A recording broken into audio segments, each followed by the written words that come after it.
एक बार गौतम बुद्ध अपने भिक्षुओं के साथ एक सभा में बैठे हुए थे।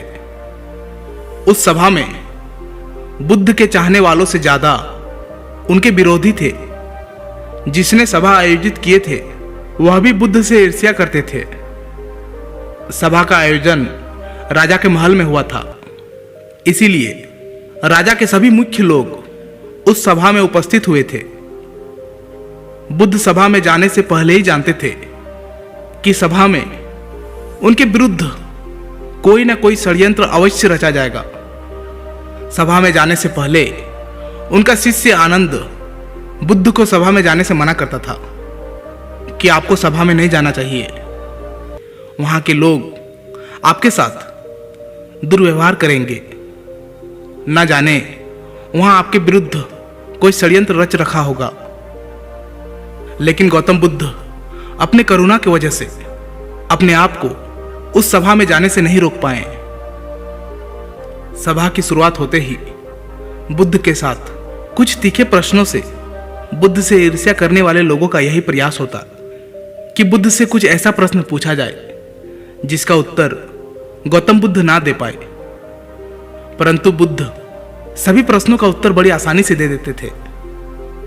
सभा में बैठे सभी लोग अपने अपने प्रश्न बुद्ध से पूछ ही लेते हैं और उन्हें प्रश्नों का उत्तर भी मिल जाता है। तभी अचानक वहां एक स्त्री आती है और बुद्ध से कहती है कि आप तो ध्यान की बातें करते हैं, ज्ञान की बातें करते हैं, सत्य की बातें करते हैं, आप लोगों को सत्य की राह में चलने की दिशा निर्देश देते हैं। क्या आपके भीतर थोड़ी सी भी दया नहीं कि आपको मुझ अबला की कोई चिंता नहीं है जिसे आपने गर्भवती करके छोड़ दिया है? क्या आपको मेरे पेट में पल रहे बच्चे की कोई फिक्र नहीं? उस स्त्री की बात सुनकर उस सभा में हलचल मच जाता है। लोग एक दूसरे से बातें करने लगते हैं। उस सभा में बैठे हर एक व्यक्ति खड़ा हो जाता है और कहता है कि औरत के सौंदर्य के आगे बड़े बड़े ज्ञानी भी अपने घुटने टेक देते हैं, तो फिर यह बुद्ध क्या चीज है? उसी में कोई और खड़ा होता है और बोलता है कि हमें बुद्ध से यह उम्मीद नहीं थी कि बुद्ध इतना भी नीचे गिर सकता है।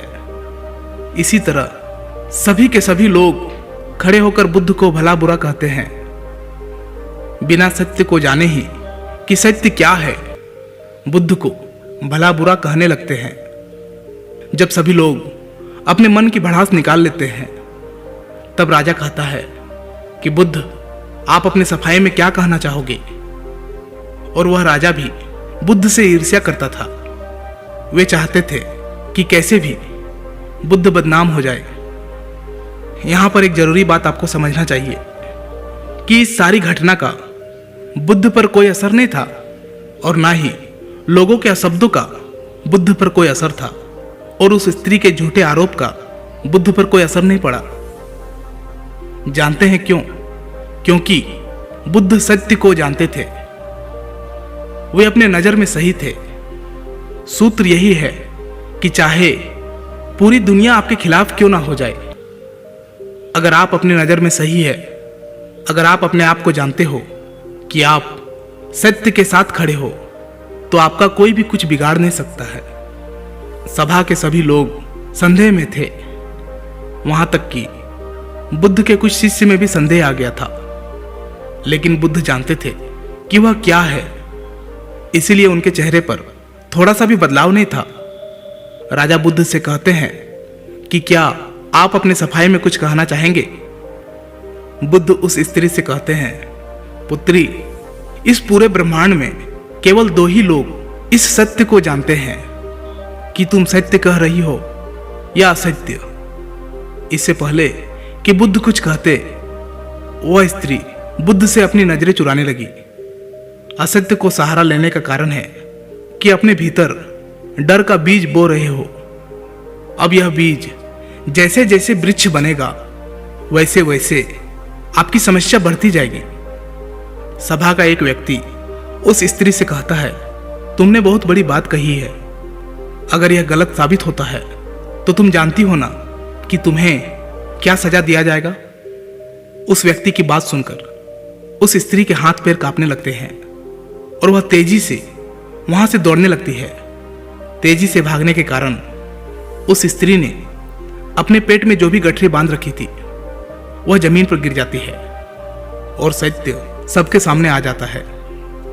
उस स्त्री ने अपने पेट पर गठरी इस तरह बांध रखी थी जैसे लग रहा था कि वह स्त्री गर्भवती है।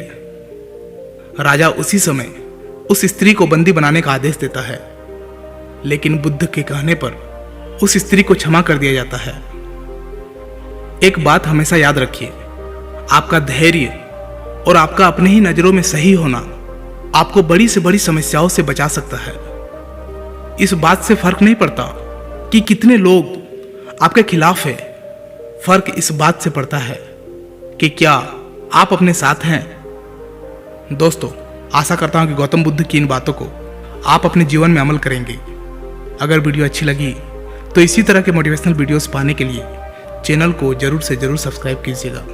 फिर मिलता हूं कोई नेक्स्ट वीडियो में, तब तक के लिए धन्यवाद।